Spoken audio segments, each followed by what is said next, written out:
The sky above burned orange. Ash and acid danced in the clouds as the first wave of orbital strikes fell like fire from the heavens. Cities didn't fall, they melted. Forests didn't burn, they vanished into black mist. The war came without warning, and humanity wasn't ready. Earth had known peace for decades. No signs, no threats, just silence. Until the sky screamed out in the middle of the chaos. A lone soldier sprinted across the ruins of New Kyoto. His name was Corporal Elias Grant, a medic by training, but today he was just trying to survive. Acid rain hissed as it struck his suit, burning through steel, concrete, and flesh alike. But Elias didn't stop. He wasn't running for himself. Behind him, stumbling and coughing, was a strange figure in a torn cloak, small, light-footed, and alien. The girl had no name. At least, not one she shared. She had appeared during the first shockwave, barefoot and shivering near a collapsed transport module. Elias should have left her. Orders were clear. Do not engage with unknown species. They could be hostiles. But she was crying. Elias couldn't ignore it. Now, the two dashed across the blackened remains of a once busy street, acid rain pouring from above like punishment. The girl winced every time a drop hit her bare arm. Elias turned, pulled her close, and covered her with his armored shield. "Stay under it," he said. "This rain eats everything." The girl nodded. Her glowing purple eyes stared up at him. Her lips trembled. She didn't speak his language, but she understood. As they moved through the wreckage, Elias wondered who she really was. She looked young, maybe 17 in human years. Her skin shimmered with a faint blue tint, and her hair flowed like strands of silver thread. Despite the alien features, she wasn't terrifying. She looked lost. Suddenly, a deep roar echoed through the ruins. Elias stopped. Ahead, something massive moved in the fog. The acidic mist parted as a tall, insectoid creature emerged. It was armored, with 4 legs and glowing green veins. A tall warrior, part of the invading force that had burned Earth. Elias knew the type. He'd seen them cut down an entire squad with their claws alone. He glanced at the girl. She was frozen in place, eyes wide with terror. The tall let out a shriek and charged. Elias pushed the girl behind a wrecked vehicle and stood his ground. The creature was twice his size, its claws raised high. Elias didn't have heavy weapons, just a sidearm and an old energy baton, but he didn't flinch. The first blow sent him flying into a wall. His shield cracked. Blood trickled from his lip, but he stood again. He wasn't leaving her behind. Not her. He dodged the next strike and slammed the baton into the creature's side. The jolt staggered it, and Elias emptied his sidearm into its exposed chest. The tall howled, stumbled, then collapsed with a hiss.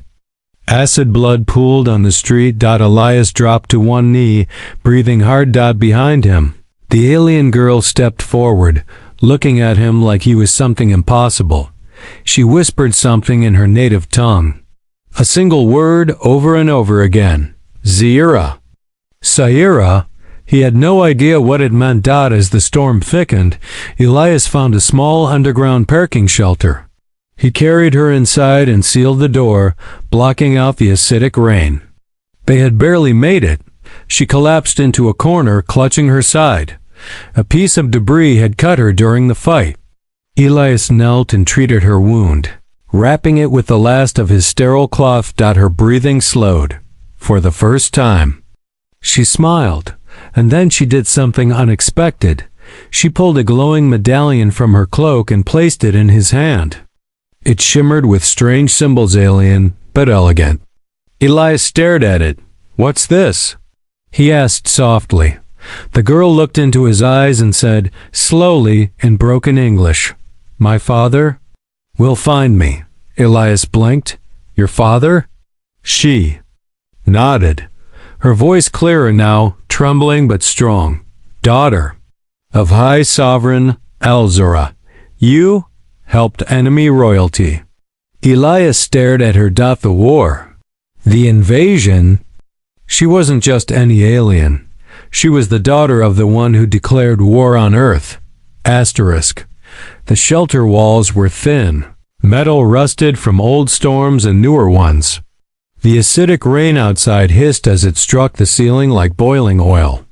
Elias sat against the wall, breathing slow, his eyes locked on the girl. The alien girl, the daughter of the enemy. She was curled in a corner, half asleep but watching him too. Her skin shimmered softly in the dim emergency light, still wet with drops of acid. The wound on her side had stopped bleeding thanks to his quick medical work. But the real damage wasn't just physical. It was in her eyes. Pain, confusion, guilt, and maybe trust. Elias held the glowing medallion she'd given him. The moment she said her father's name, High Sovereign Elzura, he had felt the chill. That name was repeated in every human emergency broadcast. Elzura had ordered the strikes on Earth cities. He had spoken only once through intercepted alien signals. Earth belongs to us now. And this girl, this quiet, injured girl, was his daughter. Why are you here? Elias asked. She looked down, then slowly pointed at herself. Run? Away. You ran away? Elias frowned. She nodded. No war. I not want this. Her voice was soft and broken. It was clear she had learned only basic human words, but it was enough. He wanted to believe her, but how could he? You knew what they were going to do to Earth, didn't you? He asked. She looked at him, eyes wide with sadness. I tell them no. They not listen. Silence filled the shelter. Elias glanced at the cracked shield beside him. The rain had almost melted through it earlier. He had nearly died to protect her. And now she tells him her family caused this whole nightmare? He could have left her. He could still leave her, but something deep inside stopped him. You don't seem like them, Elias muttered. She smiled just barely. An hour passed. Then, too, they shared a protein bar, and the girl coughed each time she chewed. The Earth air was still hard on her lungs. Her people must have lived on cleaner worlds. Elias gave her his breathing cloth, hoping it would help.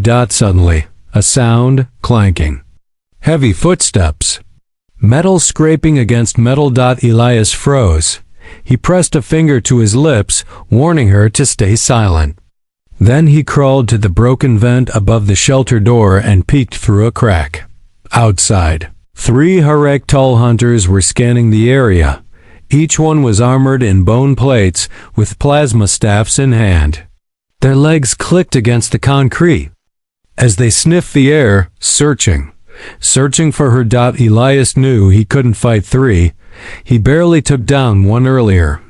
If they found her, they'd take her back or worse, kill her for running. The girl shook, holding her arms close to her chest. She knew what those creatures were. She had seen them kill before. Elias whispered, don't move. The hunters stopped. One of them raised its head, blinking its many black eyes. It moved toward the shelter door. Elias backed away from the vent. His heart pounded. Then a loud screech. The creature suddenly turned and ran in the opposite direction. Elias peeked again. A squad of human resistance fighters had ambushed them with explosives. The Harektal were retreating. He sighed in relief, but it was short-lived, because the resistance fighters were now coming toward the shelter. When the door was kicked open, Elias was ready with his sidearm. But a familiar voice shouted, stand down, it's us. It was Sergeant Lorna Voss, his old commanding officer. She rushed in with 2 other soldiers, weapons up. Elias? She gasped. You're alive? Yeah, he said, standing up. Her. Eyes scanned the room and locked on the alien girl. What the hell is that? She growled. Elias moved between them. She's injured. She's not hostile. Lorna didn't lower her weapon.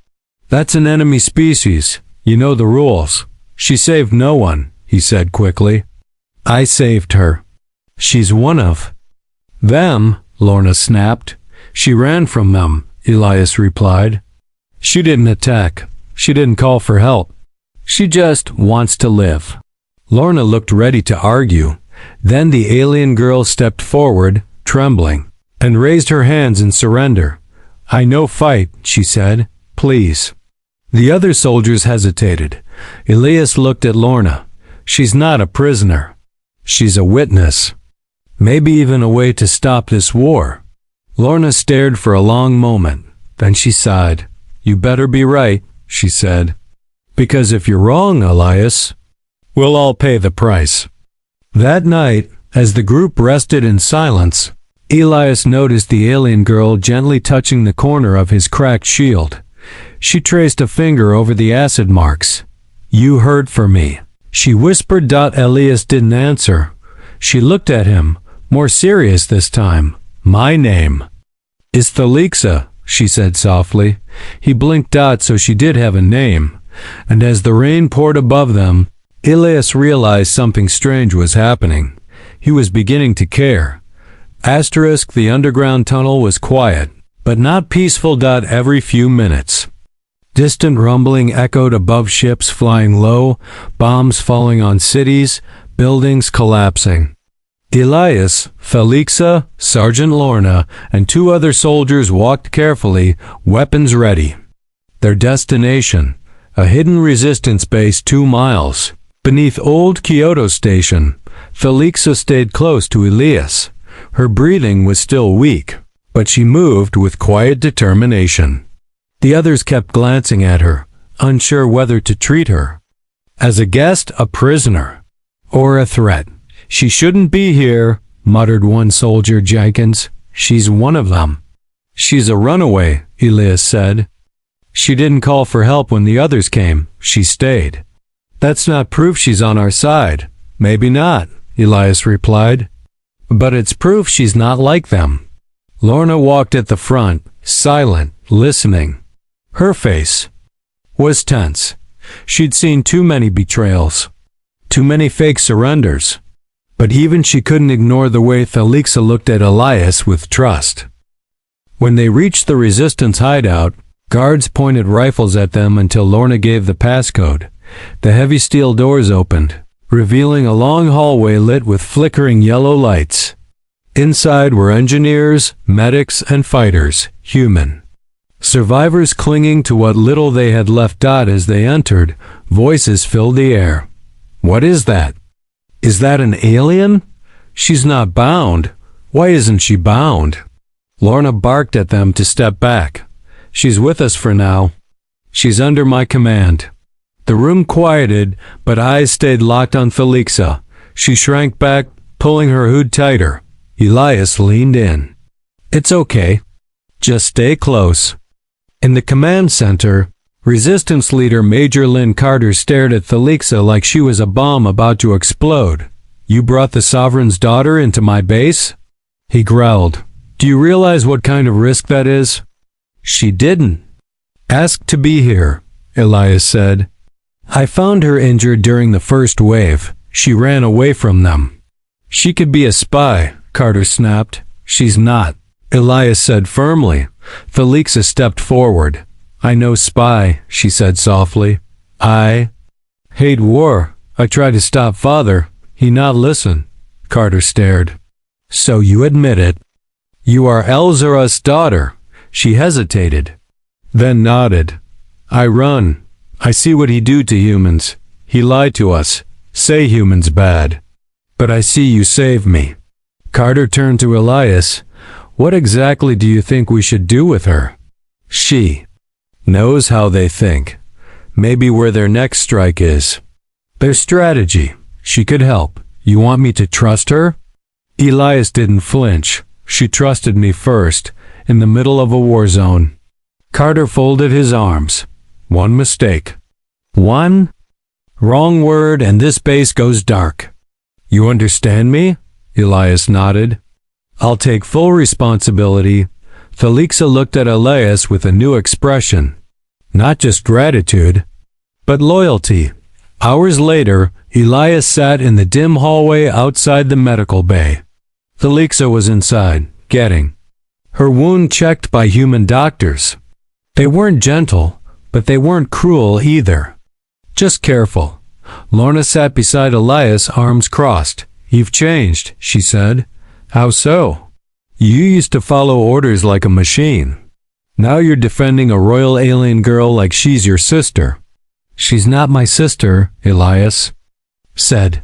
Then what is she to you? He looked down. Someone who didn't have to be kind, but was. Lorna raised an eyebrow. That's dangerous thinking in a war. Elias said nothing. Inside the med bay, Thalixa stared at her reflection in the cracked mirror. She looked weak, pale, alive. A human nurse handed her a clean cloth to wipe the greenish burn on her arm. This may sting, the nurse warned. Thalixa nodded. She stared at the human woman, her gentle movements, her care. Why help me? Thalixa asked. The nurse smiled. Because Elias says you deserve it. And I trust him. Thalixa blinked. Trust. Such a rare word among her kind. Suddenly, a small blinking device fell from her cloak's inner pocket. The nurse picked it up. What's this? Thalixa's eyes widened. No touch. But it was too late.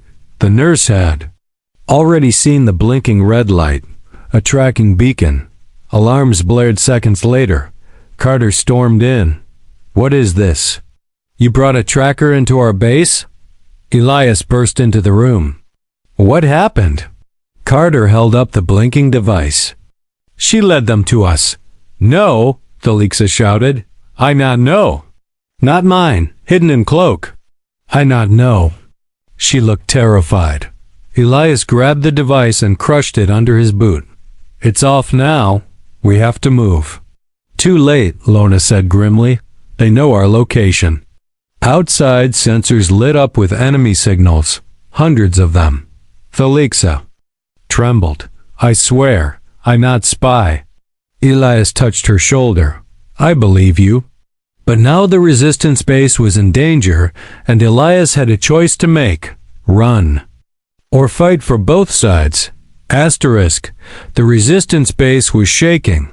Alarms flashed red. Sirens howled through every hallway. People ran carrying weapons, grabbing supplies, shouting orders. Elias stood in the middle of the chaos, gripping his rifle and staring at the girl he had just defended. Thalixa, the daughter of Earth's greatest enemy. The one he saved, the one who gave him her name, and now, the one who had accidentally brought death to their door. Elias. Sergeant Lorna's voice snapped him out of thought.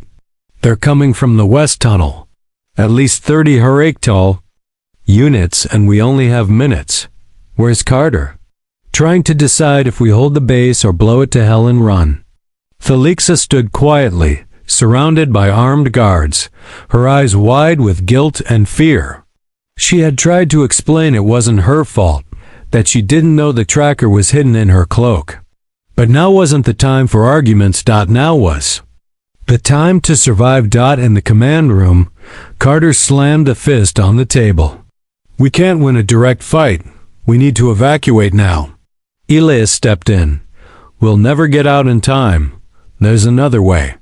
Carter raised an eyebrow. Don't say what I think you're about to. She's not our enemy. Elias said, motioning to Thalixa. She's our way out. Carter's eyes narrowed. You want to trust the daughter of the man who turned Tokyo to glass? She knows their systems, Elias insisted. Their signals, their response times, their weaknesses. Use her. Everyone turned toward Thalixa. The room went silent. She stepped forward slowly. I help. I stop them, if you trust me. You better not be lying, Carter growled. I not lie, she said softly. I want this war to end, more than you know. Minutes later, Thalixa was connected to the base's comm grid. Her fingers moved quickly, pressing alien symbols on the interface. A translator chip glowed near her neck, helping her understand. Human systems. She whispered in her own language. Override response codes. Redirect Horektal orders. A screen blinked. Signal hijacked. Confusion detected in Horektal ranks. It's working, Elias said, shocked. They think base is fake location now, she said. They changed direction. But only short time. They learn fast. How long do we have? Carter asked. 10. Maybe 12 minutes. It wasn't much, but it was enough. Carter turned to his people. Pack up. Take only what you can carry. Get to the escape tunnels. Everyone moved like lightning. Engineers smashed their computers. Medics stuffed first aid kits into bags. Soldiers armed every man and woman. Elias turned to Thalixa. Can you move with us? She nodded. I stay close. Lorna walked up beside them, looking her over. She bought us time. I won't forget that. They moved through the lower corridors, deeper into the earth, toward a hidden tunnel network used long ago for underground trains. The escape route led to the other side of the mountains, but nothing went smoothly. A sudden explosion ripped through the western wall. A Horektal breacher unit had arrived early. The wall collapsed, spraying concrete and fire. People screamed. 2 soldiers were crushed. More ran back toward the blast with weapons raised. Elias pushed Thalixa behind him. Stay low. Lorna tossed him a pulse grenade. Cover me. He pulled the pin and rolled it forward. The grenade pulsed with blue energy and exploded, shocking. 2 charging Horektal into stillness. Elias fired at the 3rd. Lorna stabbed the 4th with a plasma bayonet. Smoke filled the tunnel. Move! Move! Carter shouted. Elias grabbed Thalixa's hand and ran. They made it to the second blast door, an old steel barrier from the subway days. Carter slammed the code into the panel, and the door slowly creaked open. But then Thalixa stopped. She turned toward a side passage, dark and quiet. What are you doing? Elias asked. My people are watching this tunnel. They wait for you. What? I hear them. They speak in code behind walls. She tapped her medallion. I can trick them. Reroute signal. Give false target, but need to go there. You'll die if you're caught, Elias said. I know, she whispered. But you all die if I don't. Carter stared at her. Then at Elias. You trust her enough to let her go alone? Elias clenched his jaw. No. Then he stepped forward. I'm going with her. Lorna blinked. Are you insane? She won't survive alone. And if she's leading us into a trap? Elias looked Thalixa in the eyes. She's not. Thalixa stared back, surprised at that. She nodded. Carter grumbled. You've got 6 minutes. After that, I blow the door and seal the exit. Understood, Elias said. He turned to Lorna. Get them to safety. Then he followed Thalixa into the dark passage. She held the medallion close, whispering alien codes, redirecting orders through tiny frequency pulses. The tunnel narrowed. Ahead, faint green lights flickered. Horektal scouts. Elias raised his weapon. Thalixa raised her hand. Let me try. She stepped forward and tapped her medallion 3 times. The creatures paused. They turned, then walked the other way. Elias was stunned. How? I'm still blood of sovereign, she said. Their orders, conflict. You're using your own father's control system? Yes, she said with a sad smile. Just this once. Minutes later, they returned to the main tunnel. The resistance was almost gone, escaped through the last gate. Carter waited. His finger hovered over the trigger to destroy the base. Then he saw Elias and Thalixa running back. They made it. Someone shouted. The gate slammed shut behind them. Carter pressed the detonator, and the resistance. Base, everything in it was gone. but they had escaped alive. And now, with Alexa's help, they had something the enemy didn't expect. Knowledge. Asterisk. The journey through the escape tunnels lasted 2 long days. Dark, narrow paths stretched under broken cities and scorched forests. The air was stale, the ground shaky, and danger waited behind every echo. The resistance team, now only 30 strong, moved like ghosts, carrying what little they had left, and with them marched a girl who was not like the rest. Alexa. Alien, royal, enemy blood, and yet the one who saved them. Elias walked beside her in silence. Ever since the Heractal changed course after her interference, trust had begun to form, fragile but real. She had risked her life, lied to her own people, and now she walked as an exile, but not everyone accepted her. Some soldiers whispered behind her back. Others gave her cold stares. Jenkins even threatened to shoot her if she made one wrong move. She said nothing. She just walked out quietly, carefully. Carrying the guilt of the war on her slim shoulders. At night, the team camped deep in a collapsed metro station where old train cars served as shelter. Elias sat across from Thalixa by a small heat lamp. Her hands were wrapped in cloth, acid burns still healing. He offered her a protein ration. She took it silently, then spoke. "My father. He will come for me." Elias looked up. "To rescue." "You?" She shook her head. "No, to erase me." Elias frowned. "What do you mean?" "He knows. I ran. I help humans. He will see me as failure, shame." She stared at the floor. "I no longer exist to him." Elias leaned forward. "You saved our lives. You're not a failure." Thalixa gave a weak smile. "No, but I am his mistake." The next morning, Carter gathered the team. They had reached a safe zone, a human-controlled territory surrounded by EMP towers and underground turrets. It wasn't much, but it was something. A place to rest, to plan. Inside the new base, Thalixa was kept in a separate room, more for her safety than others. Still, she felt like a prisoner again. That night, Carter called Elias in for a private briefing. "We intercepted a message," Carter said. "Encrypted, high-frequency alien transmission." "Guess who it's from?" Elias already knew. "Elzura." Carter nodded. "He's searching for something. Something called the Air Protocol. We think it's tied to his daughter." "You know anything about that?" Elias thought for a moment. Then he remembered the medallion, the one Thalixa gave him. He pulled it from his pocket. It was glowing again, dim but steady. Maybe it's this. Later that night, Elias entered Thalixa's room. She was staring at the medallion in his hand. "You kept it.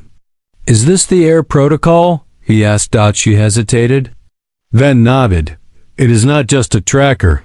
It is key. Key to what?" "To stop my father." Elias sat down. "How?" Thalixa explained. Elzura had a hidden command system meant only for the true heir.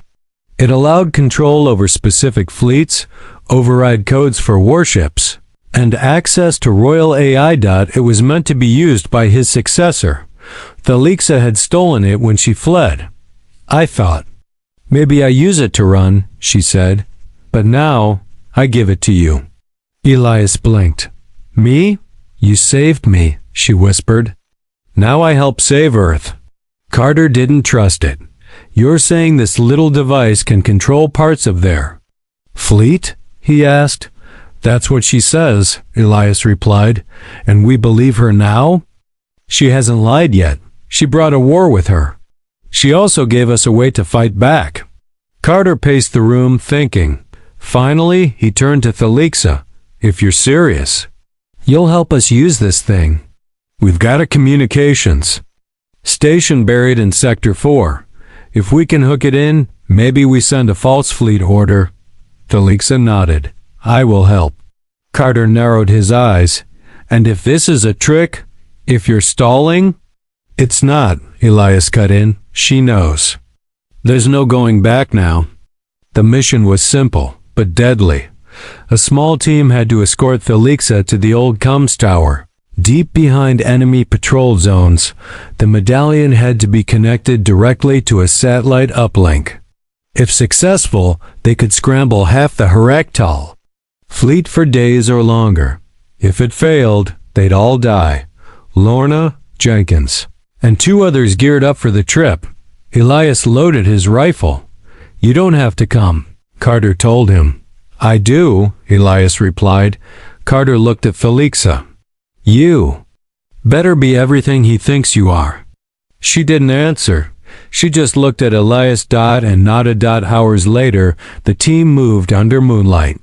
The rain had stopped, but the wind carried the smell of melted cities. Thalixa walked between the soldiers, her cloak pulled low. She wasn't afraid of death anymore, only of failure. The Sovereign's shadow was coming, and she would be ready to face it. Asterisk. The old comms tower stood like a skeleton in the wasteland. Its steel frame was half melted by orbital fire. The upper levels leaned slightly, supported only by crumbling walls and broken scaffolding. It hadn't sent a signal in years until now. The resistance team crept through the silent ruins. Elias led the way, rifle ready. Beside him, Thalixa walked slowly. The medallion clutched tight in her hands. Every step was dangerous. Heraktal patrols flew overhead. Drones scanned the ground. Tripwires and motion sensors had been left behind during the last retreat. One wrong move, and everything would explode. Lorna whispered, almost there. Uplinks inside the main tower core. Jenkins grunted. Feels like a trap. Too quiet. Elias glanced at Thalixa. Still think this will work? She nodded, eyes serious. If the system is still alive, I can wake it. They reached the control room, deep in the heart of the tower. It was dusty and cracked, but the central terminal still had power. Faint green lights blinked to life as Thalixa approached. She placed the medallion on the console. The screen lit up in alien script. Her hand hovered above the controls. Then she began typing fast, smooth, like the symbols were part of her. Suddenly, the tower groaned. Lights flickered. A low hum filled the air. Something's happening, Lorna muttered. Elias stepped closer. What are you doing? Thalixa didn't stop typing. Activating the air protocol. On the screen, alien fleets appeared, dozens of ships, locations, command paths. Heraktal battle carriers, troop transports, stealth scouts. A prompt appeared in bold red symbols. Override commands, enter royal code. Thalixa pressed her palm to the panel. The medallion glowed bright blue. A pulse spread through the terminal. Suddenly, hundreds of fleet lines turned yellow, then green. Command access granted. Awaiting orders. Jenkins' jaw dropped. She actually did it. Thalixa turned to Elias. We can send false orders now. I can send ships away from Earth. Buy your people weeks, maybe more. Do it, Elias said. She began rerouting signals. One by one, battle groups changed course, moving toward fake coordinates. Away from human resistance zones, but nothing ever goes unnoticed. A warning flashed across the console. High priority signal detected. Sovereign AI responding. Thalixa's hand stopped. What is it? Elias asked. Her voice turned cold. My father? He's watching. The screen changed. A face appeared, alien, regal, and terrifying. Zora. His image wasn't love, but it felt like he was staring right through the screen. Daughter, if you are seeing this, you have activated what is not yours to control. Return. Now, I may still forgive you. Refuse and you will die with them. The message ended. Thalixa looked pale, but her eyes burned with fire. Refuse. She sent the final commands. The fleets blinked out, rerouted. too late to stop it now. Suddenly, the tower shook. An explosion hit the outer wall. Incoming! Lorna shouted. Erectel forces had found them. Elias pulled Thalixa away from the console just as plasma bolts tore through the wall. The team returned fire, ducking behind broken terminals. "We need to leave now!" Jenkins yelled. Lorna threw a smoke bomb. "Cover your eyes!" They rushed down the stairwell as enemy fire blasted through the upper levels. Thalixa held Elias' hand tight, breathing hard. Her body was shaking, but her voice was calm. "I did it." "You did," Elias said. "Was it enough?" "We'll find out." They escaped through an underground shaft. The tower collapsed behind them, but they were alive. Hours later, the team arrived at a hidden pickup point where a resistance flyer was waiting. Carter's voice came through the radio. "Mission success?" Elias replied, "Yes. The fleets are moving away. Earth has a window." "And the girl? She's the reason we're breathing."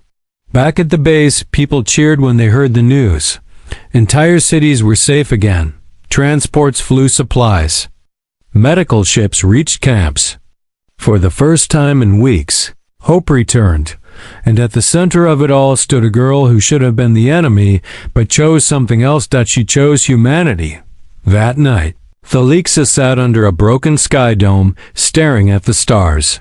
Elias sat beside her. "You did something brave," he said. She looked at him.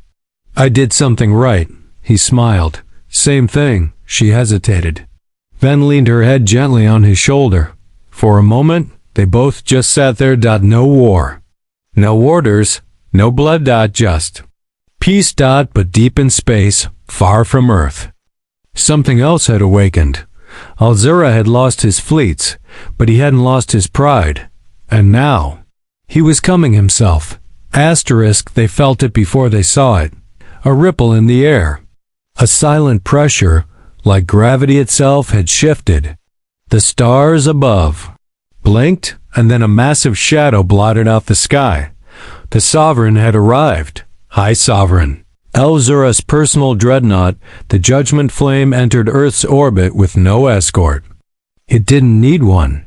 The ship was the size of a small moon, bristling with planet-killer weapons, shield systems older than Earth's history, and an AI that could rewrite battlefield physics. Resistance radar stations screamed. Panic spread like wildfire. "He's here," Elias whispered as he stared at the red crescent cutting across the sky.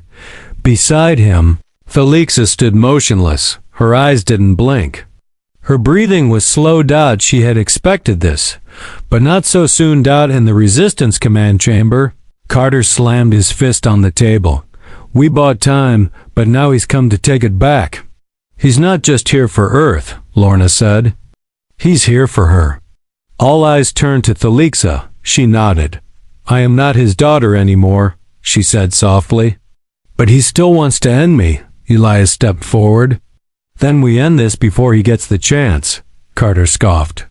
"With what? Rocks and rifles?" Elias turned to Thalixa. "Tell me there's a way." She hesitated. Then, slowly, she reached into her cloak and pulled out a second device, a crystal sphere glowing faint purple. "This is the voice of the crown. Only I can activate it. It can issue one final override directly into the Sovereign's command." "Bridge," Elias stared. "Then why didn't you use it before?" "Because, once used, it destroys itself." "And me?" The room fell silent. "No," Elias said. "There has to be another way." "There isn't," Thalixa replied. "He will destroy Earth to erase his shame. He will burn everything just to erase me." She walked to the middle of the room and looked at everyone. "I was born to rule, but I choose to end the rule that brought so much death." She turned to Carter. "Let me go to his ship." "You're asking me to put the fate of the planet in the hands of his heir," Carter said coldly. Elias stepped in. "She's not his heir anymore. She's Earth's." The Resistance devised a plan. A stealth shuttle, fitted with scrap shielding and signal dampeners, would carry Thalixa into orbit. It was risky. The dreadnought sensors could detect a heartbeat from a continent away. But if they could fly low, behind Earth's magnetic storms, they might make a. Elias volunteered to pilot the ship. No, Thalixa said. It's too dangerous. I know, he said. That's why I'm going. She looked at him with wide, wet eyes. Elias, if we fail, then we fail together. The launch was fast. No goodbye speeches. No medals. Just silence and the roar of stolen engines. The shuttle slipped into orbit, flying beneath the radiation belts, dodging old satellites and debris. Then they saw it. The judgment flame. It floated like a god, its hull covered in glowing red lines. Its main cannon pointed at Earth. Elias slowed the shuttle. Ready? Thalixa took a deep breath. Let's end this. Inside the dreadnought, they landed in a hidden maintenance bay. Thalixa still remembered the old access codes. They moved quickly through the dark. Metal halls. No guards. Just silence. As if the ship knew who had returned. They reached the command chamber, and there he was. A Yel single quotes Zura. Tall, cloaked in black armor. His face stern, ancient, cruel. You, he growled. You betrayed your blood. Thalixa stepped forward. No, I honored it. I broke the chain you forged. Elzura raised one hand. You were meant to inherit the galaxy. Now you'll die on this dirt world. I'd rather die free than rule in chains. She activated the voice of the crown. A beam of violet light shot from the crystal, slamming into the control core of the ship. Elzura screamed as systems around him cracked and glitched. His fleet orders shattered. The judgment flame's AI began to melt down. Elias grabbed Thalixa's hand. Now, he shouted. They ran as explosions lit the halls. Fire chased them to the escape pod bay. They launched as the ship began to break apart in orbit. Behind them, the Sovereign's dreadnought, once unstoppable, was torn in half, consumed by its own corrupted code. On Earth, the sky lit up as debris fell into the ocean. Resistance forces watched in disbelief. Carter whispered, "They did it." Back at base, Elias opened the escape pod's hatch. He stumbled out, coughing. Thalixa followed, her body weak but her eyes alive. People gathered. Lorna smiled. Jenkins even saluted. And Carter simply nodded. "You did what no one else could," he said. Thalixa looked at Elias. "I did what we could." Later that night, under a peaceful sky, Elias and Thalixa stood where it all began, beneath a sky no longer full of warships. She looked up at the stars. "My people will wonder where I went." Elias smiled. "They'll say you vanished." She looked at him, then let them wonder. And for the first time in her life, she felt free.